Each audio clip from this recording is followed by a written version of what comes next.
He joined UDOT in August of 2013 as the department's planning director, so I have to be nice to him. He has a BS in economics from the University of Utah and an MBA also from the University of Utah. Walt Steinforth graduated from Florida State University with a Master of Science in Urban and Regional Planning in 1987. He has worked as a planner at Post, Buckley, Shoe, and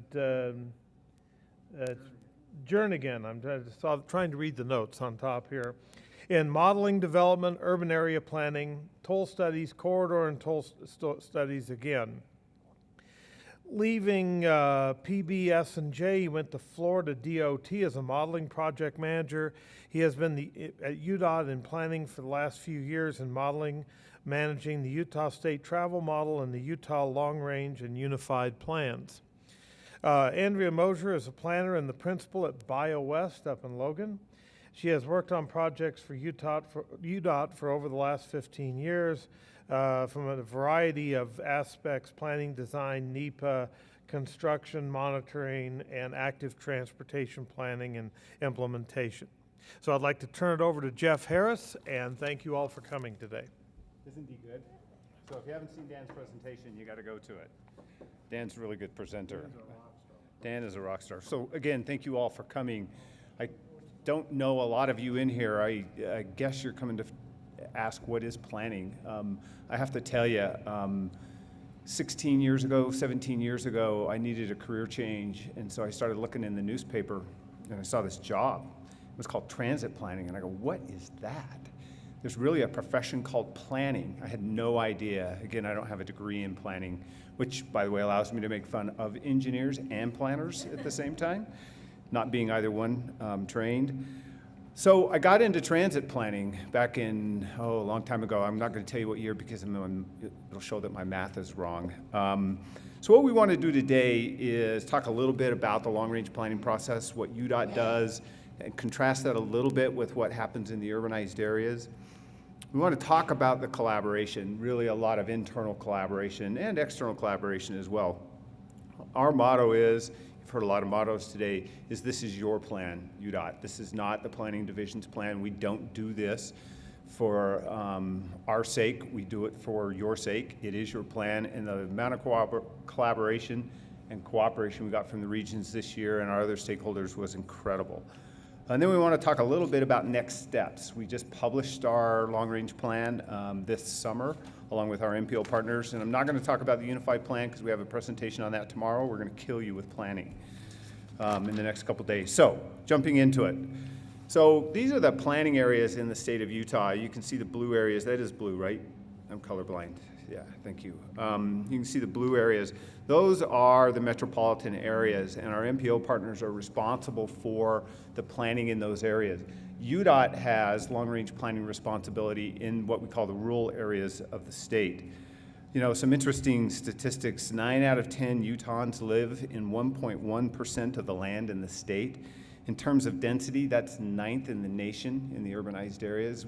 I know you don't think about Utah as a dense place, but where you see where we live and how concentrated we are quite dense. Should I say dense? No. Some of the other things to compare and contrast the urban and the rural area. Urban planning is really about mobility. It's about congestion. It's about access. In the rural areas, it's more about connecting communities, intra and interstate commerce, tourism, recreation, and really seasonal traffic variation. So those are some of the things we look at in the rural areas.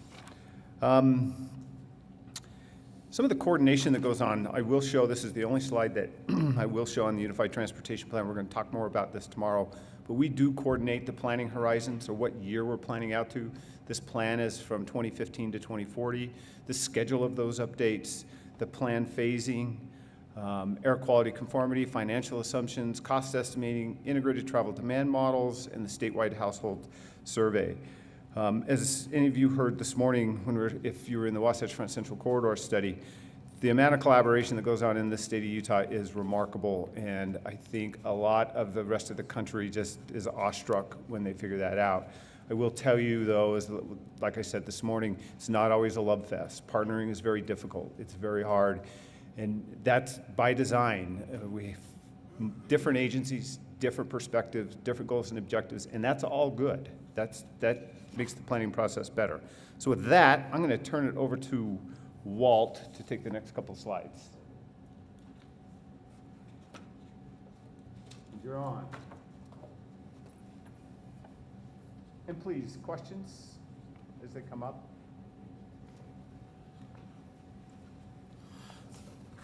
Hi, I look across the horizon here and I see, I've been around UDOT for, what, almost 20 years, and I usually know everybody in the audience, but I see a lot of young faces, and I'm not sure what that means, but it must mean that I'm becoming a senior citizen here.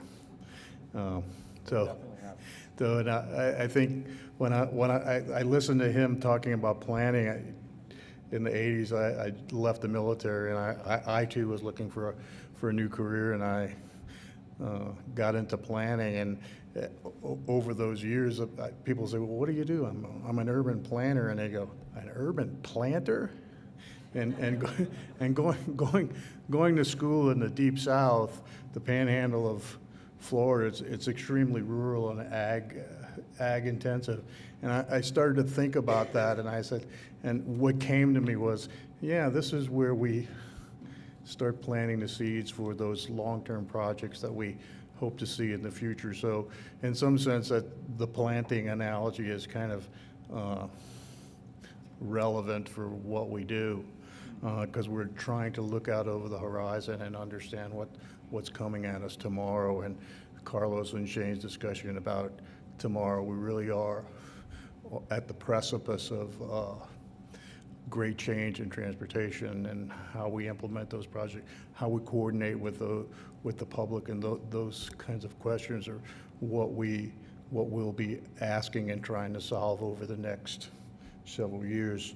But before you on the screen, I apologize for digressing, but this is fundamentally the planning process that we go to.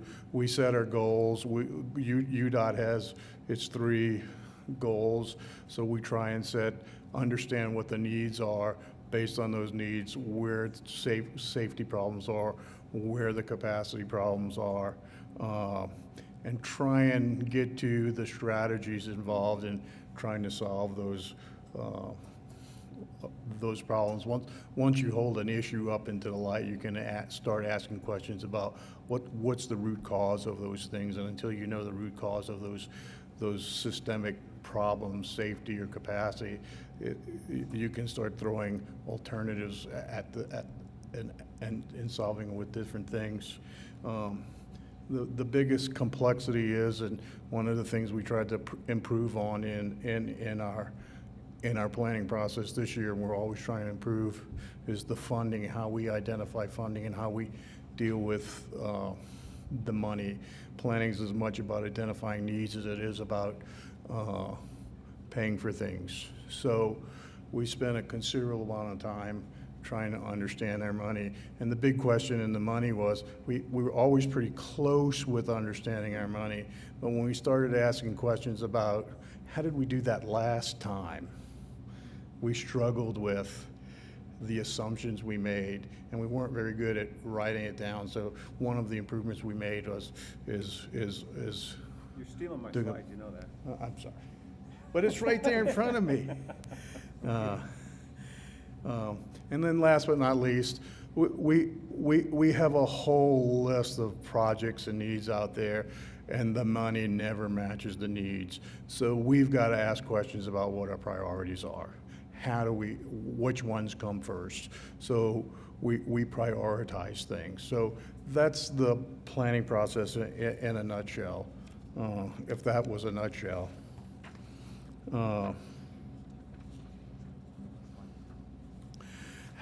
How do we identify needs? Well, in some of the discussions you heard around lunch today, UDOT is a data machine. We have a lot of data about AADTs, capacity, where all the fatalities are happening.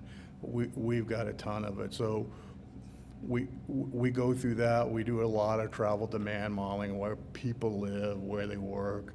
We try and get at how we're going to solve those capacity problems. So, but the other component is, and you met Dan a little while ago in the beginning of this. Dan says data's not everything, and he is right on. Because what we think in terms of data, we get out in front of our public and we say, where are our issues? What do you think? So they can give us a whole laundry list of other things that they want us to tend to and get on the list. And our process, by and large, is let's get everything on the list and be inclusive, and let that prioritization process help us with identify what really needs to get done. So we spend a lot of time doing that. Dan is our freight guy.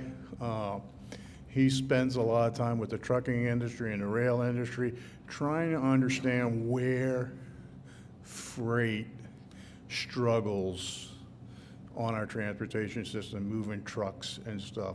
Where do we need passing lanes? Where do we need climbing lanes? And Dan has been very successful in identifying those places where trucks slow down on our rural 2-lane roads, and get those on the list as well. And the regions have been awfully successful in getting those things implemented.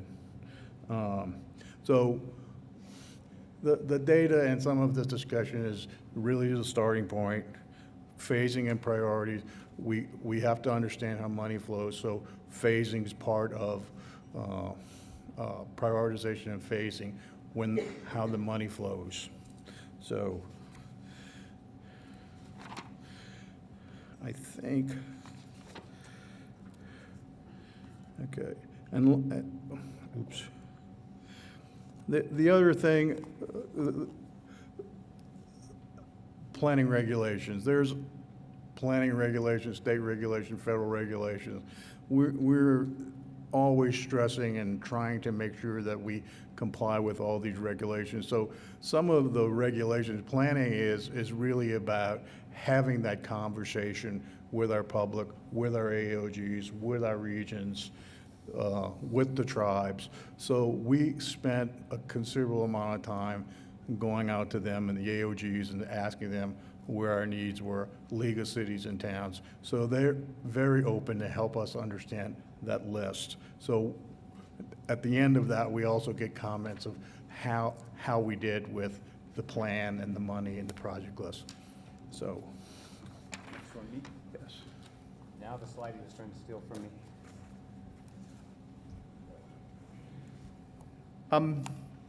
Financial planning. One of the things we do early on in the process, as Walt was talking about, is establishing financial constraint or financial need, financial constraint really. And a lot of that starts with common assumptions. It's pretty remarkable. We go through and we look at federal revenues, motor fuel, special fuel, registration fees and permits, sales taxes, and we look at the growth rates for those, and those come from some, we call them consensus numbers, we call Governor's Office of Management and Budget has financial projections. A lot of these numbers are really only 1 to 5 year base. So we spend a lot of time with all of our partners sitting down and going over a list of assumptions. We, once we agree on how to grow the revenues over time, then we sit down and we allocate those revenues across the state. Now, we do that, and there's multiple ways we could do that. We could allocate the revenues by lane miles, we could allocate them by population. There's any number of methods we can do that. What we do is we allocate the revenues that we collect, both state and federal monies, and we allocate them by population. Now, that's great for a plan, but there is a difference between planning and programming, and our funds are programmed in a much different manner. So even though we'll allocate our funds across the state based on population, we program our projects, the commission programs our projects, and they use the capacity prioritization model that UDOT has. And so it's done differently. So you will see differences between planning and programming, but at the end of the day, we have to make some assumptions in the planning process. We project those revenues over the planning horizon. Then we make an assessment of reasonably assumed, or what we call new revenues, and those could be new sales taxes, new gasoline taxes, and Federal Highway, our partners in the back, have said that the assumptions that we're making there are reasonable in terms of the planning process. And in fact, this last spring, we'll talk more about it tomorrow on the Unified Plan, you saw House Bill 362, which basically enacted a 5 cent a gallon gas tax and put local option sales tax on the ballot. Those were in our previous plan as assumed funding increases over time. So we put those reasonably assumed numbers in there, and then we do a projection of them over time. Now, some of you probably heard, and we hold up the Unified Plan, and we talk about the gap, the funding gap, right? What we call the $11.3 billion funding gap in the last plan. That is those reasonably assumed funds. And Walt's correct about assessing need. It's very important when we go out there to assess total need in the system. We could stop at financially constrained need, but it's really important for all of us, all of the partners, to understand what the total need is in the system.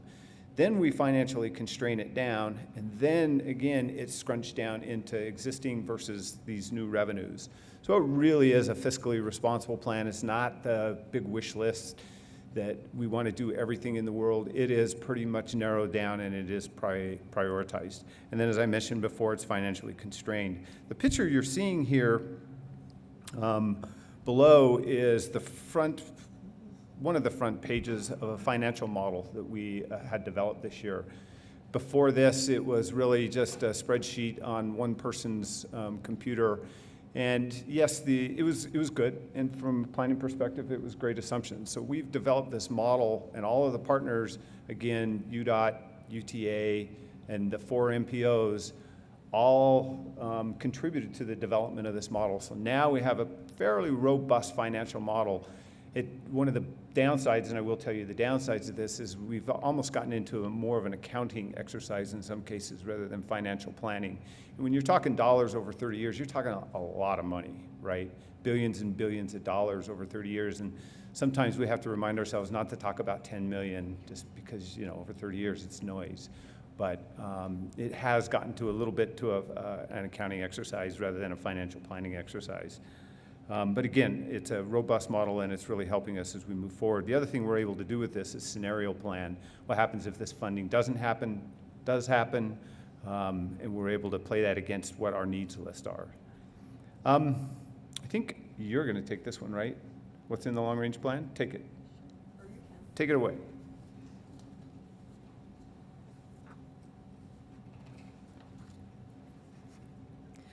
So this last plan is published online. I'll show you exactly where to access that in just a minute. But as far as the components that are contained in the long-range plan, it basically encapsulates these 4 elements. And the first one being the federal requirements and local requirements, MAP 21, and also the regulations that are associated with all the legislation that has been made over the last 15, 20 years, longer than that. But also along with that, there are specific public involvement requirements. And at the beginning of the plan, we just mentioned all of the different requirements that the plan is addressing. Into the plan, there are essentially 2 different ways that the planning takes place. Some of those are related to programs that receive direct funding for those programs, and then as far as actionable projects on the ground. And then there are other projects that are, other areas that are really focus areas that doesn't have a program that receives direct funding for the projects that come out of them. And so that's how it's kind of broken out in the plan. It talks about the programs that are focus areas. So for example, TravelWise and some of the active transportation planning that is happening. Also the freight planning, all of the planning elements that are really focus areas. Air quality discussions with a lot of the MPOs, and also some of the travel demand modeling that happens within the planning department. That moves into the program areas within the long-range plan that receive actual funding. So that's related to the traffic operations, which a lot of you contributed to these different elements. Tim, contributing what elements that they have for the transit program, and also traffic and safety, the amount of money that they have dedicated towards traffic and safety, and of course asset management and maintenance. What's the funding that is going towards asset management, and how is it distributed over time, and what does that do to our pavements and other assets? At the end of the plan, which is really what is, not really, it's the project-based plan. It's what differentiates us from a lot of the different other entities, so across the nation. In the urban areas, they're required to have a phased and financially constrained plan, as was mentioned before, and they're also subject to air quality conformity requirements. Because of this, well, in the rural areas, really, we're only required to do a policy-based plan for the rural areas of the state. And that's how many of the other states across the nation end up developing their plans as towards a policy-based. Because of the goal to have a unified transportation plan and the ability to combine those urban and rural plans, UDOT produces a fiscally constrained phased project plan that shows all of the projects within the time frame specified. Do you want to add something? Yeah. So part of the need is, for example, Colorado DOT, and it's again not a value judgment or not, they have a policy plan, for example, and they don't include projects in their plan. And so, you know, we ask ourselves, why are we doing this? And one, it is about coordinating with our MPO partners and developing that project list, that combined project list. But at the same time, it's good business, right? It helps us as we go out and we talk with the regions, and it helps all of us keep focused on the future and where we want to go. So at the end of the day, it is about good business. It's about good planning, and developing the project plan is an important part of what we do. So I just wanted to emphasize that area. It does go to credibility. It does go to being fiscally conservative. It does go to good planning. And so the project plan from our perspective is very, very important. Anyway, thanks. Wait. Ask a quick question about that. Please. So the rural plan is only rural, and the plan for any urban area is in the MPO's plans? That is correct. And they're all added together to make a unified plan? That is correct. Thank you. Yes. And there is a presentation on the unified plan tomorrow to talk Okay. about We're that. going to kill you with planning. I'm already dead from planning. So as part of the long-range plan, we identified a lot of project information as we went through the process. A lot of information we had to use to assess the need and to assess the timing of the need. There were a lot of project details that we were able to identify, and we incorporated all those details onto project fact sheets. These were initially developed for the last long-range plan, but we added to them and expanded them to incorporate a lot more detail for this plan. This is a zoom in of one of those fact sheets. You can see it has a lot of the information from the travel demand model, so we can we have the time frame. You can take that information, you know the time frame of when there's a need. Has the cost information, some of the safety numbers behind it. Also has a lot of details as far as what the existing conditions of the roadway are on the second page. And this is all accessible online. I'll show you that in just a minute. An important part of the reason why this is a key piece to the process is that, you know, these projects, this is the beginning of the process, and the information that is developed through this part of the process, we don't want it to be lost, and want to be able to give you a jump start as you begin projects and as they go into the project development and are put on the STIP, to be able to take that information and use this information for your concept reports and other elements as you go through the process, and really to start is to establish that need and that record for that need for the project. And along with that, there's also a presentation tomorrow morning on the UPEL tool. These are the planning environmental linkage reports that are associated with every single one of these projects. And this is to give basically an environmental screen for each one of these long-range plan projects to be able to help you in scoping for these projects, to know what potential document may be needed and what other issues you might be running into as you're developing these projects, and help you to begin that process in a well-informed manner. The other thing that this really does and is helpful is to begin those discussions with the resource agencies. Oftentimes, you might be, from a NEPA standpoint, and being in that role, sometimes you can go into the resource agency or you're beginning your scoping process. If you haven't done a lot of research beforehand, that communication with the resource agencies could be somewhat limited. And so this allows that to happen, and to really, this report has the information that the resource agencies are familiar with. It's their data. It's reporting from their data and their information.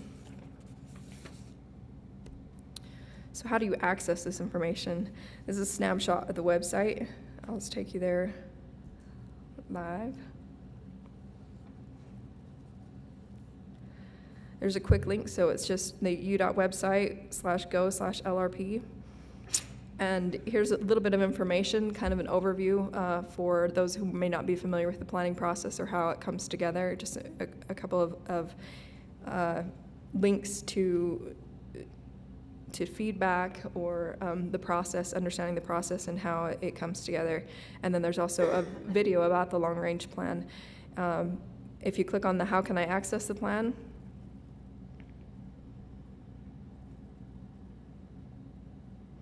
there's an interactive map along with downloads for the document and for the project lists, for the PDF maps if you'd like. Some of the lists. Yeah, no, go into For some of them. the projects, yeah, just. So for this map, right here on the screen, you can interact with the map. You can also click here for a larger map, so it'll open it up full screen so you can reference any of the information for these projects. If you go to one of these projects, I'll pick one of these. I think this is a passing lane on US 40. Yep. You get the information specifically about the project. You can click on the fact sheet, get all the information that's developed from the fact sheet, for the fact sheet. A lot of the information from other plans were carried into these projects, and then you can click on one of the Pell reports and get the same information. And this information is available for every one of the long-range plan projects. That hopefully you find it helpful in moving into project development and other things. I'll turn that back over to Jeff. Great.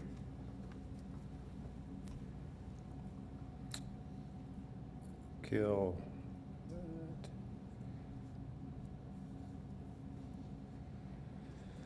So planning and project delivery. I think I had a conversation with this very bright person a couple weeks ago, and she was telling me that, and basically she was saying that a lot of us in the planning business do ourselves a disservice with respect to the rest of our business on the transportation side. And what she meant by that was we oftentimes tend to treat the planning process as this standalone process that sits out here, and really what is its purpose. But at the end of the day, when we're doing planning, we got to remember that at some point in transportation planning, that project is going to be implemented. And a lot of times we don't think about it that way, and it just sits out here as this standoff process. And people wonder why we're doing it, and then, well, we know what we need to do today, right? We know where the congestion is. We see it every single day. Why do I need a planning process to tell me that, right? So I think what we're trying to do, and certainly with our MPO partners, is think about that. Begin with the end in mind, right? We're going to hear Stephen Covey tonight, but begin with the end in mind. What are we trying to do with this planning process? How does this, at the end of the day, serve the regions? At the end of the day, that's what we're trying to do, and ultimately serve the public by the projects that we're implementing. We want to provide a valuable tool to our regions so that they can do their jobs better, and ultimately, at the end of the day, we can help the traveling public. This is an old slide, and it's kind of the planning and project delivery process. And when I got to UDOT and started having conversations with folks around UDOT, it was pretty interesting going around saying, okay, well, where are the problems at? Where are the gaps at? And it was almost universal in talking with our regions and talking with folks at the complex that there was a big gap between the long-range plan process, the planning process, and actually the STIP process, project implementation. How do we get from here to here? And so we started having a whole bunch of conversations about that and what that would look like. And so one of the things we're doing in terms of next steps is we're having a discussion internally about a different way to plan. Area planning, corridor planning. I will say we've done great corridor plans in the past. SR 12 is a great one down in Region 4, but we've tended to do those as one-offs, right? We go in, we do a corridor plan, and then we move on and do something else. We don't do corridor planning in a systematic way. And so that's what we're talking about here, and I'll talk a little bit more about that. The other idea is the area plan, do area planning. You know, think of Salt Lake County. We've got the northwest quadrant of Salt Lake County and the southeast quadrant of Salt Lake County. Northwest quadrant is largely warehouse, distribution, light industrial, et cetera, et cetera. And then we got the southeast portion of Salt Lake County, and it's residential and commercial retail. But if you look at our transportation planning process, right, we take future pop and employment numbers, we stick them into our travel demand model, and based on a level of service goal, wherever V over C goes over 1, we pop down a lane, or we pop down a transit line, right? In essence, what we're doing is we're planning the transportation system the same way in areas with completely different context. And so what we need to start doing in the planning process is back up and understand the context of what we're trying to do, and why we're trying to do it. And call it systems planning, call it whatever you want, but take a systems look at the area we're in. Take the northwest quadrant. What is the context of the northwest quadrant? Then ask ourselves the question, what is transit's role, and what is the roadway's role, and surface streets' role?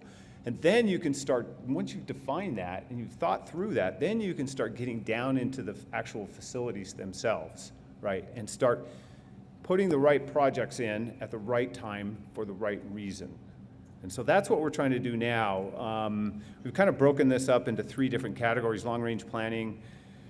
I know the programming section in the middle is a little odd because I've got corridor planning standing above it, and then project delivery. But what we're trying to do here is think about this again, begin with the end in mind. Let's develop the area plan. Let's develop the goals and objectives for these corridors. If you were in the Wasatch Front Central Corridor Study presentation today, we talked a lot about goals and objectives. You're going, well, why, right? Well, fundamentally, the goals that we have define how we assess need in the system. So if we say our goal, right, is a level of service C or a level of service D, then that's going to define how we assess the need and the strategies that we use to develop that. Think about it a little differently in terms of the Wasatch Front Central Corridor Study. If you go into I-15 and take that facility and you look at that facility and you say, okay, here's where we are now in terms of the capacity of that facility. And you say, okay, future pop and employment, it's going to be this. Well, I need this many lanes given current capacity assumptions to handle that travel demand. Well, you can't go out. We're engineers. We can go up, right? So to a lot of people, that's a very scary proposition, right? To perhaps many in this room, that's a scary proposition. To others, it's not. But the point I'm trying to make is if you take that out, you come back up to the 10,000 foot level or 100,000 foot level, and you start looking at it as a system, right? Take 7th East to Redwood Road, for example. It's got surface streets, it's got transit, it's got light rail, it's got commuter rail. If we start looking at it as a system, it's got different land uses, then I think we're going to, by definition, come up with a different answer for the solution of that corridor. And so that's what we're trying to do, is kind of move into, is a systems approach to planning rather than just plug pop and employment into our travel demand model. And Walt's a great modeler. I don't have a problem with the model, but it's only a pretty narrow perspective. Another quick example I'll give you is 5600 West between SR 201 and I-80. Right now, it's a hodgepodge of different cross sections, 3 lanes, whatever, right? And we have an at-grade crossing with UP's main line right off the west side of their intermodal center. Well, when we assess that project in our project prioritization process, it comes out in the middle of the road, right? It doesn't score that well because, again, we're using traditional transportation planning metrics to assess the need. If you talk to commercial developers in the area, that project, 5600 West, along with Mountain View Corridor, are the single most important projects they believe that we could build in Salt Lake County. Again, they're looking at it from a much different perspective than we're looking at it.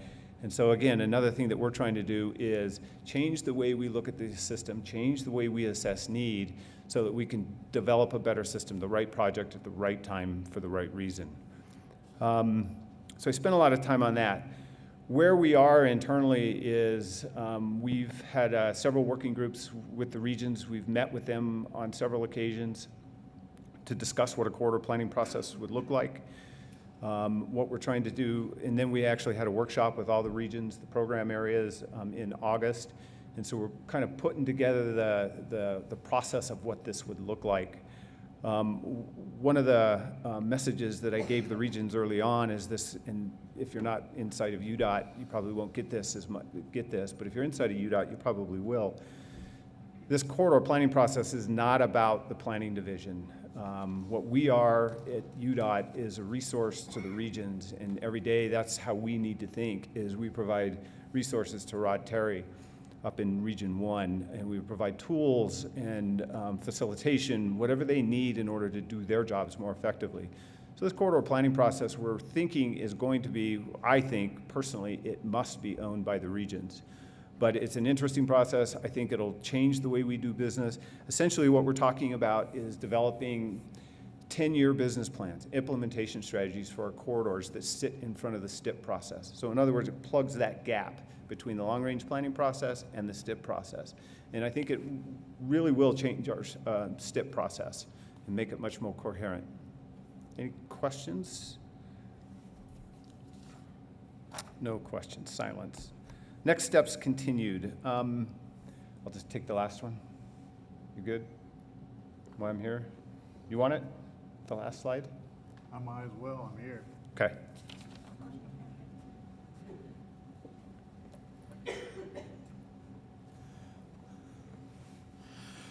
The next steps, I think Jeff's articulated that we're trying to improve our planning process, and regulations tell us that MAP 21 tells us that we need to think about performance-based planning, and we've grappled with that and struggled with what that really means. So in our next plan, we're going to take performance-based planning with our MPO partners and try and come up with what that really means and understand what we need to be measuring in terms of performance. Program integration, by and large, long-range plan, when you look at it, it's a huge financial component of our planning process. The long-range plan is fundamentally a capacity plan. So the question we're grappling with is, how do we integrate all the other program areas and get that in our long-range plan so that we can be more thorough in our transportation planning process? When we think about the system, a big part of the system is the local roads. It's not just the state system. How do we incorporate local roads, and how do we understand how they intersect with us, how we can help them with safety? It's probably, when you look at this system and statistics, that's probably where many of the accidents happen. How do we help them through with their planning process? How we incorporate that and think of all this stuff as a system. One point on that. Yeah. On the local roads of regional significance, and just another distinction, in the urban areas, our MPO plans do include non-state roads.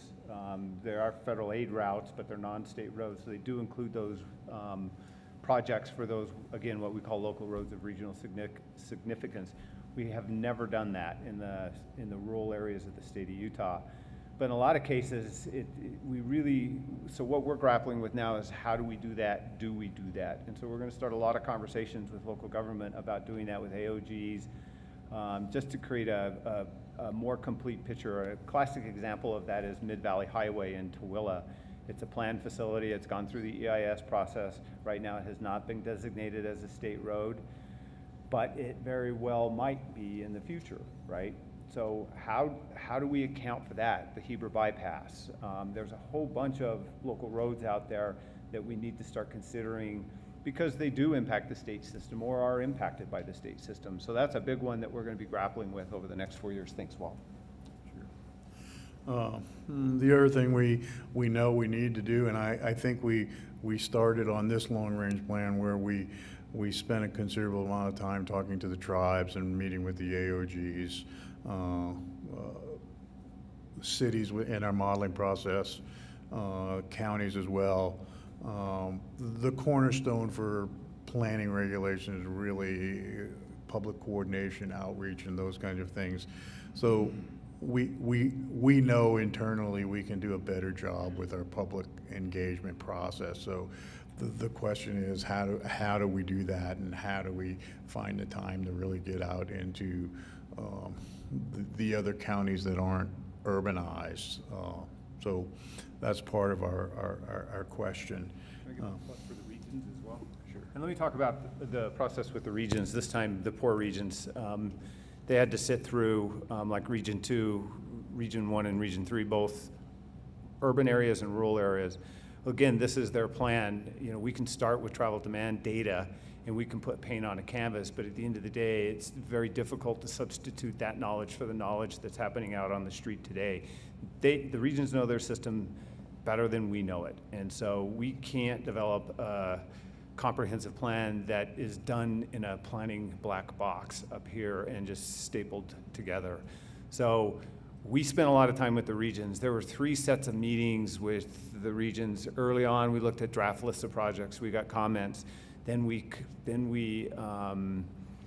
constrained those list of projects by time frame. Then we financially constrained each one of those. You're going through spreadsheet after spreadsheet of potential projects. And we not only did it in the rural areas with each one of those regions, we did it in the urban areas with each one of those regions. So what I hope came out of that is a lot of ownership from the regions. Again, this is their plan. This is not the planning division's plan. Thanks. And if I can make a last point on that, when I stand here and talk about public involvement and coordination, it's really easy for me to forget about the regions in the sense of mentioning them, because it seems like it's just part of the day-to-day operations of what we do. But in this planning process, we spent an awful lot of time going over the modeling with them, and asking them questions about the project list. And fundamentally, the question was, did we get it right? Okay, is this modeling and what you see in the modeling what you actually know about your system? So that was part. So it's easy to forget the regions, but they really are our partner, and it really is their plan, and we're trying to make it their plan. And in the meetings we had, you've been sitting at lunch meetings, we've been talking about the great change that is coming to the transportation system in terms of technology, driverless cars. We are standing here saying, what's our role? How are we going to deal with that? How are we going to pay for that technology?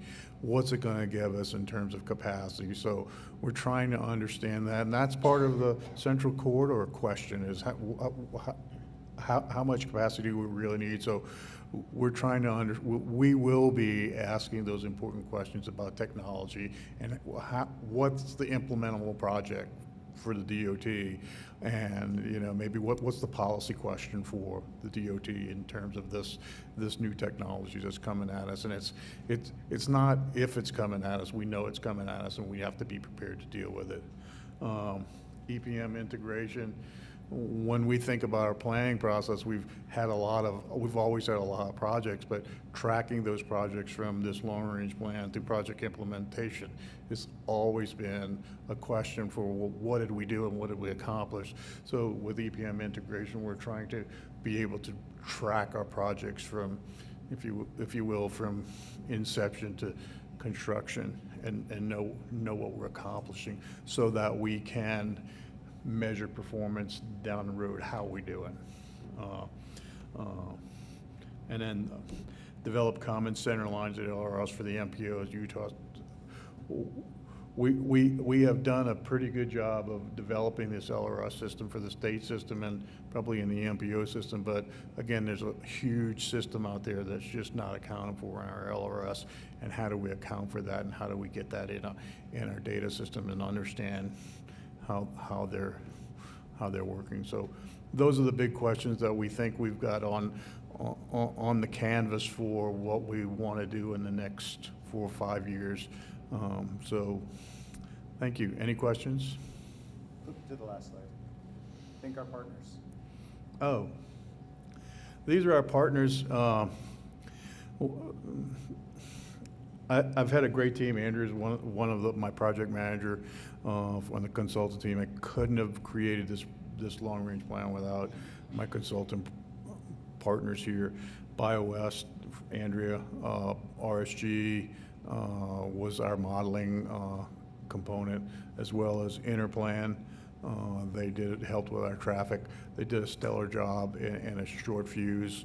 We were going through a lot of changes, and we gave them a short fuse, and they got us where we needed to be. Lewis and Young, Robertson and Birmingham were the consultants that helped us understand the money. Built this huge spreadsheet for helping us understand what the money is coming in, what's going out, and helping us understand how we should grow that future dollars and cents. So huge coordination effort with our consultants, and I thank them. Any questions? Carrie? So this is the statewide model that you, it has to be a long time ago about getting a statewide travel model. Is the first like real use of that? Is that fairly? We developed the travel demand model in 2007, and was more or less a proof of concept. And if you know about the way the census information comes in, it comes in every 10 years. And when we were developing our travel demand model, it was a proof of concept, and we were pretty much at the end of that 10-year census cycle.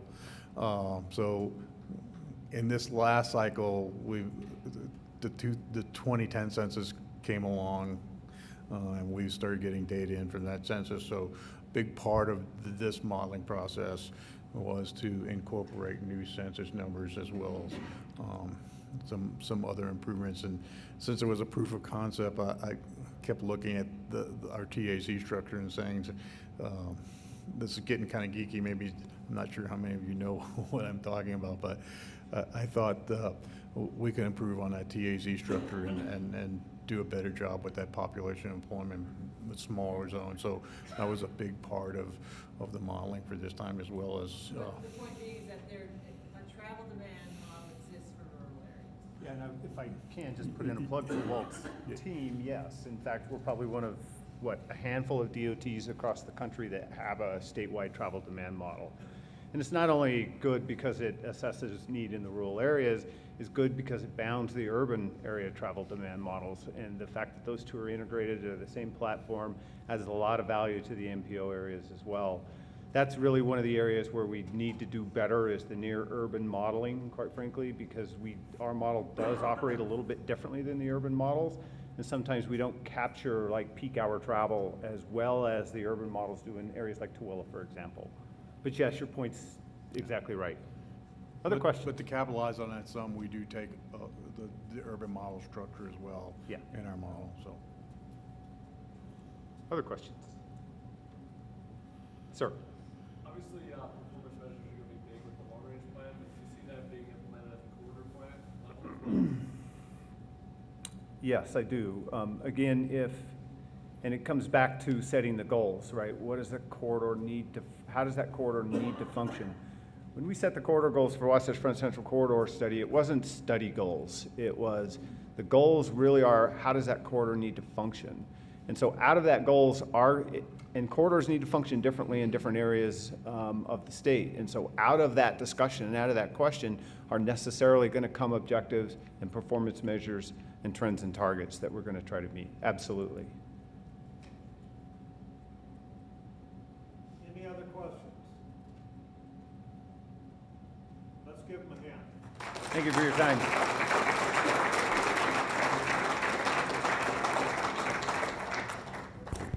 If anyone did not sign the roll, please come up to the front. The clipboards are up here.